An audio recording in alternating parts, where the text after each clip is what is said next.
The story of England's journey toward democracy begins not in a grand hall or modern election, but on a quiet riverside meadow in the year 1215 in a place called Runnymede, where a group of powerful barons stood in open defiance of King John, a ruler whose name would be etched into history, not for his greatness, but for his tyranny, his mismanagement of wars in France, his conflicts with the Pope, and his heavy-handed taxation had pushed the nobility to their limits. They had suffered enough under arbitrary arrests, unlawful seizures, and the absence of justice. They demanded that the king recognize a set of rights and responsibilities, a document that would limit his power and provide legal protections for the realm.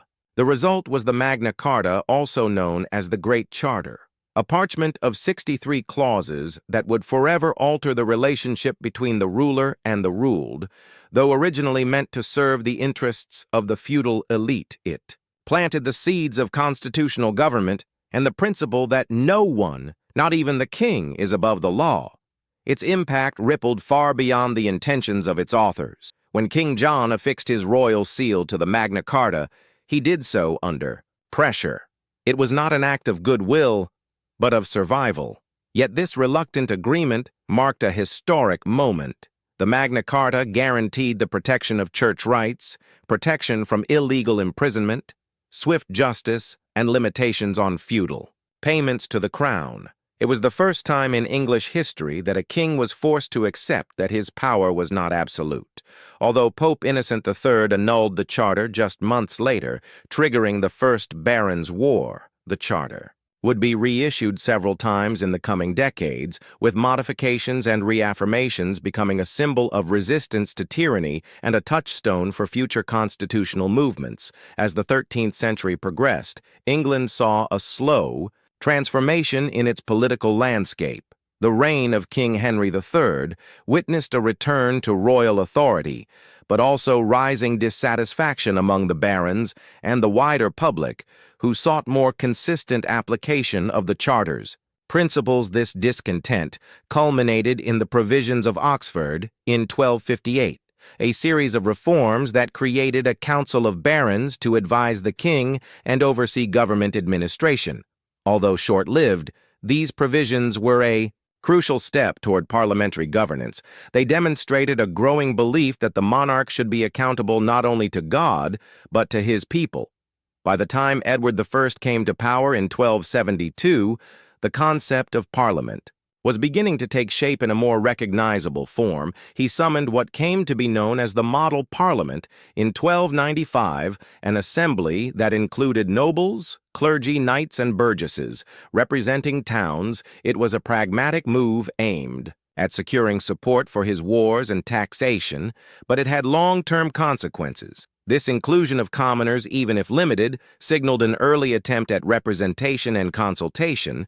It showed that governance could not be sustained through royal will alone, and that the voice of the broader population, however muted, was beginning to matter. The evolution of Parliament continued throughout the 14th century. During the reign of Edward III, the institution began to divide more clearly into two houses, the Lords and the Commons. While the House of Lords comprised nobles and high clergy, the House of Commons included knights and burgesses who increasingly asserted their influence, especially regarding taxation. This period saw England grappling with the Black Death, a catastrophic plague that decimated the population and triggered profound social and economic shifts. The labor shortages that followed empowered the peasantry and created new tensions between classes, sparking uprisings like the Peasants' Revolt of 1381, led by Wat Tyler. Though brutally suppressed, the revolt conveyed a powerful message about the emerging demands for equity and recognition. Beyond the aristocracy, the legal system, too, was undergoing a transformation grounded in the principles of the Magna Carta, and developed by jurists. The English common law began to establish itself as a distinct body of precedent-based law. It emphasized the importance of trials by jury, the independence of judges, and the protection of individual rights from arbitrary authority. While the monarch still appointed judges, the expectation that legal decisions be consistent and based on previous rulings created a sense of judicial Stability and fairness.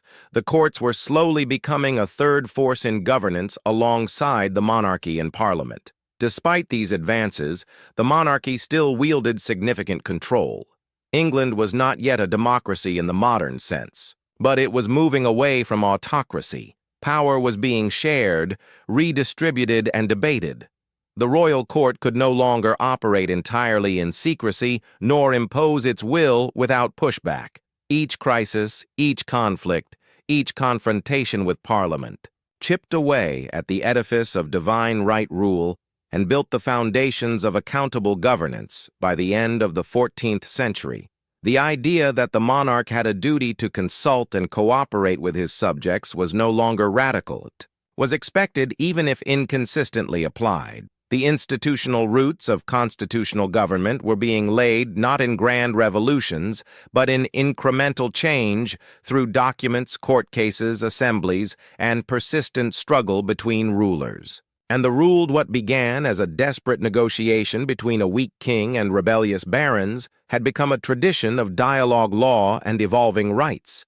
It was a fragile and often contested path, but one that would ultimately lead England closer to the ideals of democratic rule. As the 15th century unfolded, England found itself gripped by instability and civil war. The Wars of the Roses, a dynastic struggle between the houses of Lancaster and York, brought decades of bloodshed, betrayal, and uncertainty to the kingdom. Monarchs rose and fell, not by divine right, but by power, politics, and battlefield victories. The chaos of the wars exposed the fragility of royal authority and paved the way for the rise of the Tudors under Henry VII, who emerged victorious at the Battle of Bosworth in 1485, ending the conflict and founding a new dynasty. His rule marked a return to strong centralized monarchy, but one tempered by the lessons of the past Henry sought to balance power by curbing the influence of unruly nobles and maintaining peace through marriage alliances and careful diplomacy. Though not a champion of democracy, he understood the importance of order and the need for royal legitimacy. His son, Henry VIII, would take that understanding further and wield it as a tool for unprecedented change, especially through the English Reformation, the split from the Catholic Church, and the creation of the Church of England under royal control. Shook the foundations of traditional authority in doing so. Henry VIII not only reshaped religious life but also expanded the power of the crown to an extraordinary degree, while Parliament was used to pass the Acts of Supremacy and other religious reforms. It increasingly became an instrument of royal will, rather than an independent body. Yet even in this manipulation, Parliament was gaining experience, relevance, and precedent for future resistance under Henry's daughter Elizabeth. The Elizabethan age brought relative stability, flourishing arts, and growing national identity, but beneath the golden image, tensions simmered between monarchy and Parliament over issues of taxation, succession, and the limits of royal prerogative. Elizabeth was a master of political theater. She used flattery, symbolism, and patronage to maintain control while allowing Parliament to feel useful and involved. This delicate balance preserved peace during her reign, but it left unresolved questions about the distribution of power, which would erupt in full force under her successor James I, who ruled with a belief in divine right monarchy. James was an intellectual, a scholar, who saw kingship as sacred and absolute. He frequently clashed with Parliament over finances and foreign policy, and his writings, like The True Law of Free Monarchies, argued that monarchs were accountable only to God. His refusal to compromise with Parliament set the stage for deeper conflicts that would consume the Stuart dynasty. James's son, Charles I, inherited not just the crown, but the confrontation. He dismissed Parliament, repeatedly ruled through personal decree, and imposed unpopular taxes like ship money without consent. His religious policies, especially his attempts to enforce Anglican practices in Scotland, provoked rebellion, leading to the bishops' wars and financial crisis. Forced to call Parliament again, Charles encountered a body emboldened by years of exclusion and ready to resist his authority, the resulting tension exploded into the English Civil War in 1642, a conflict not just of armies, but of ideologies. The parliamentarians, led by figures like Oliver Cromwell, demanded that the king be accountable to the people through their representatives, while royalists fought to preserve the divine right tradition. After years of bloody conflict, Charles I was captured, tried, and executed in 1649, an act unthinkable in earlier centuries. The execution of a king sent shockwaves across Europe and marked the first time a monarch was held legally responsible by his subjects. In the wake of this upheaval, England became a republic under the Commonwealth, led by Cromwell, who ruled as Lord Protector with powers resembling those of a monarch. Though the republic promised liberty and reform in practice, it relied on military force, strict Puritan rule, and the suppression of dissent when Cromwell died. The republic unraveled and the monarchy was restored in 1660, with Charles II returning from exile to claim the throne. This restoration period brought relief and a sense of normalcy, but also revealed how deeply expectations of governance had changed. The people no longer saw kings as inviolable, and Parliament demanded a greater role in shaping national policy, although Charles II was careful to avoid his father's mistakes. His brother James II lacked such caution. His open Catholicism, attempts to centralize power, and disregard for Parliament reignited old fears of tyranny and religious domination, leading to the Glorious Revolution of 1688. When Parliament invited William of Orange and his wife Mary to take the throne in a bloodless coup that fundamentally altered the monarchy's role.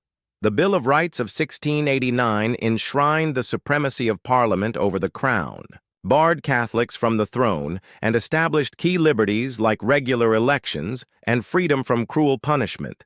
It was a turning point where monarchy became constitutional by law, not just custom, ensuring that future rulers would govern in partnership with the people's representatives rather than above them.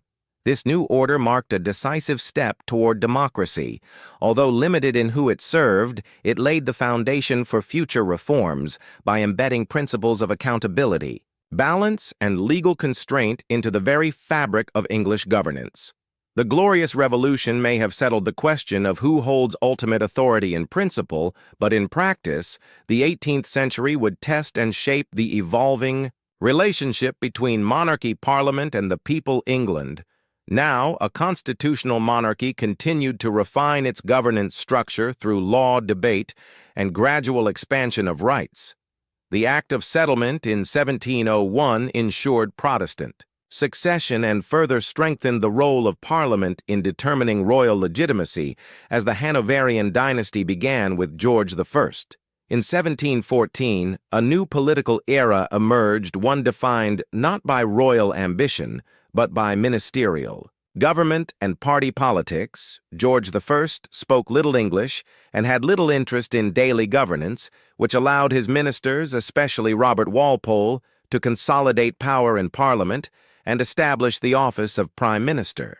Though unofficial at first, Walpole's tenure laid the foundation for a government led by elected representatives rather than royal decree. This development marked a quiet revolution where the monarch became more ceremonial and executive authority, gradually shifted to Parliament and its ministers.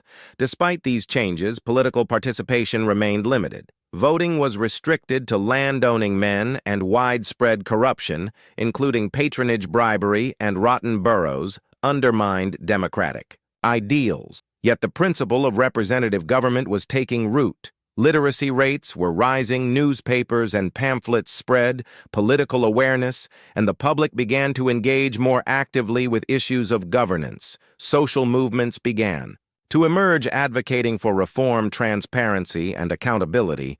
The American Revolution in the late 18th century had profound effects on British politics, not just because of the loss of the colonies, but because it reflected Enlightenment ideals that resonated across the Atlantic. The Declaration of Independence, with its emphasis on natural rights and government by consent, echoed principles that had been fermenting in Britain since Magna Carta and now demanded fuller expression.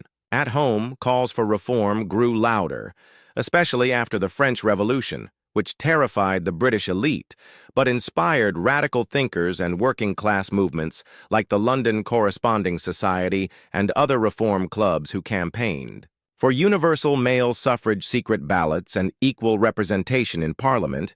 The government responded with repression fearing revolutionary contagion, but the seeds of reform had been sown. The early 19th century saw industrialization reshape English society.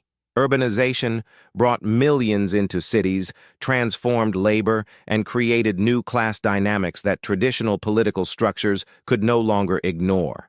The demand for political inclusion intensified, culminating in the Reform Act of 1832, a watershed moment that expanded the electorate, eliminated many rotten boroughs, and gave greater voice to the growing middle class. Although far from universal suffrage, it signified a national shift toward a more participatory democracy. The act was followed by additional reforms in 1867 and 1884, each broadening the right to vote and addressing the demands of an industrial urban society. These incremental gains reflected the British preference for evolution over revolution, a slow, patient negotiation of power rather than a violent rupture. Even as monarchs like Victoria retained symbolic power, the true governance of the nation rested increasingly with Parliament, and the elected government political parties became more organized and representative of broader public interests, liberal conservatives, and eventually labor. Each emerged to articulate different visions of society governance and reform. The role of the monarch had become one of national unity, tradition, and ceremonial continuity rather than executive authority. The monarch opened Parliament, conferred honors, and met with ministers, but no longer dictated policy or law. The growing role of the press also contributed to democratic development. Newspapers exposed corruption, critiqued leaders, and informed the public, contributing to a more engaged and vocal citizenry. The spread of public education further empowered individuals to question authority and participate in civic life.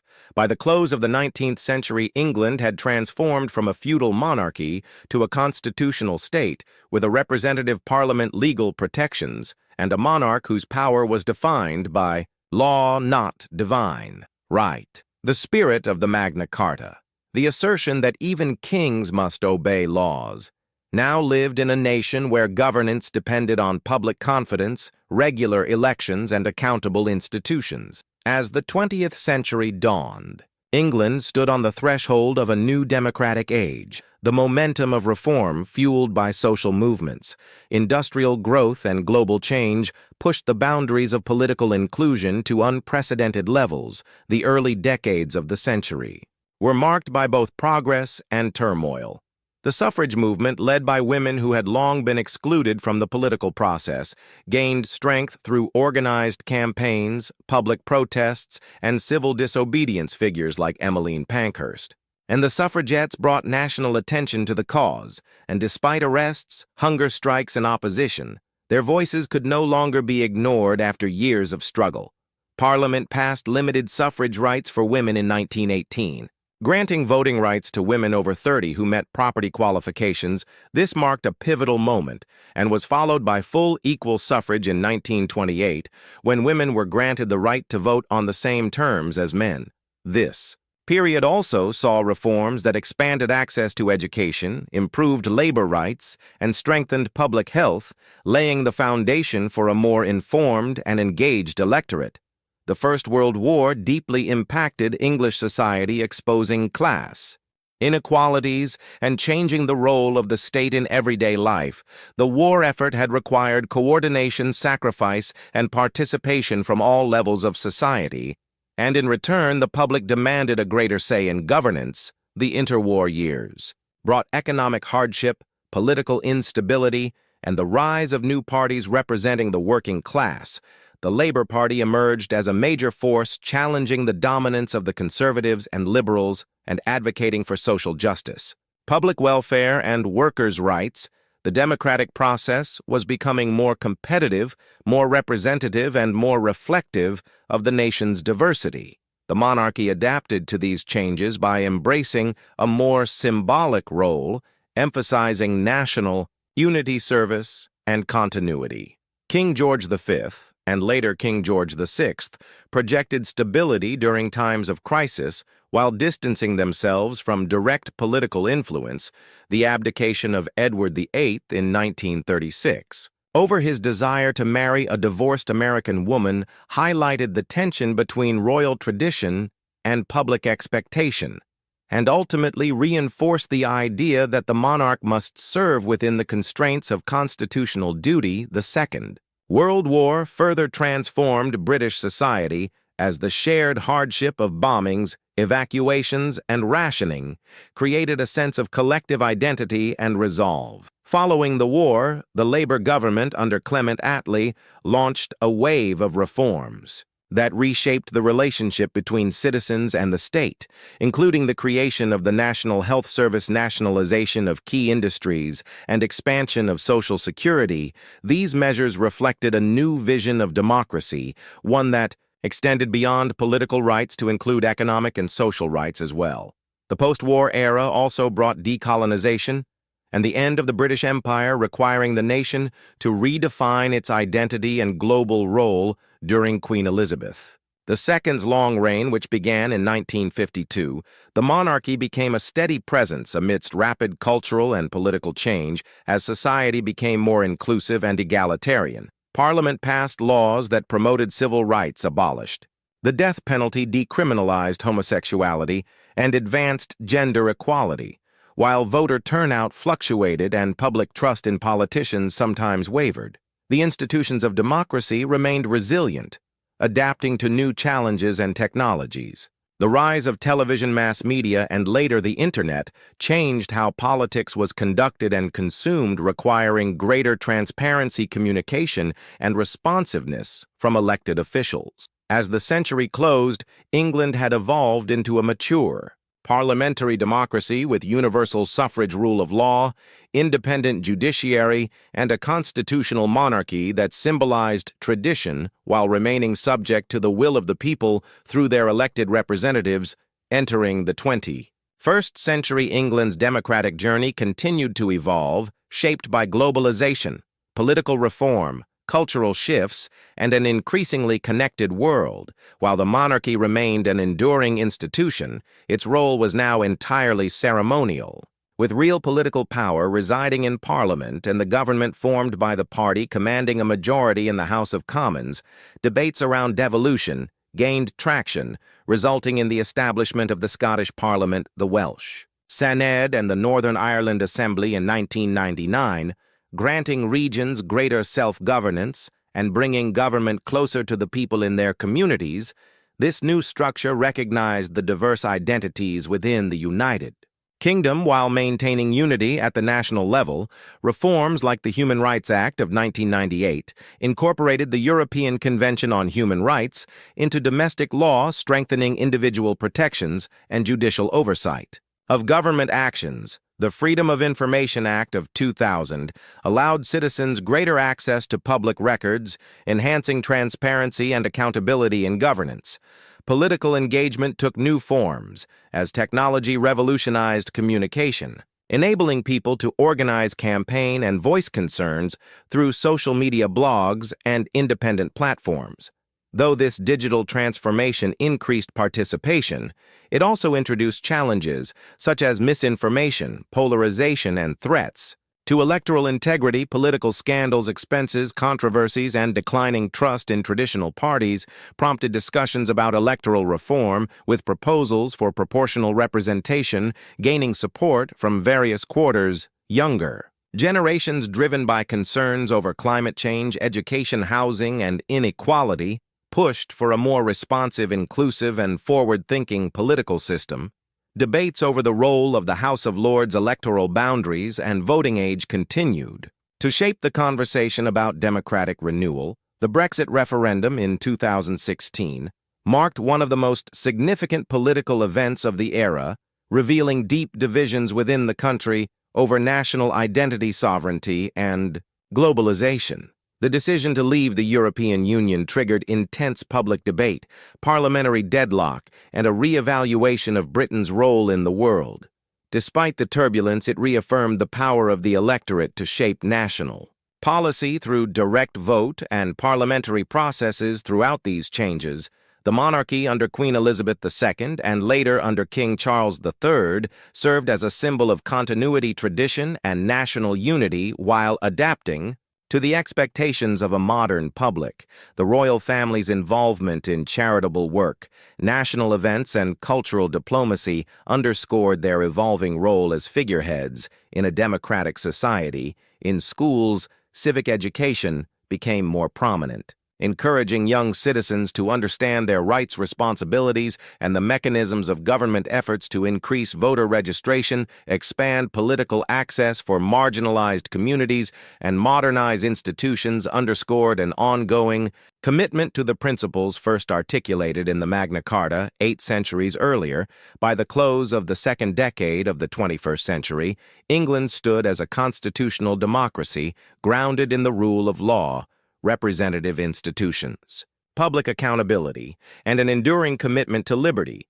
Though challenges persisted from economic inequality to political polarization, the system continued to adapt, guided by the belief that government must serve its people and that power must always be held to account. From a meadow at Runnymede to the halls of Westminster, from parchment to parliament, the journey from Magna Carta to modern monarchy had carved a path defined by struggle, compromise, and the unwavering pursuit of justice.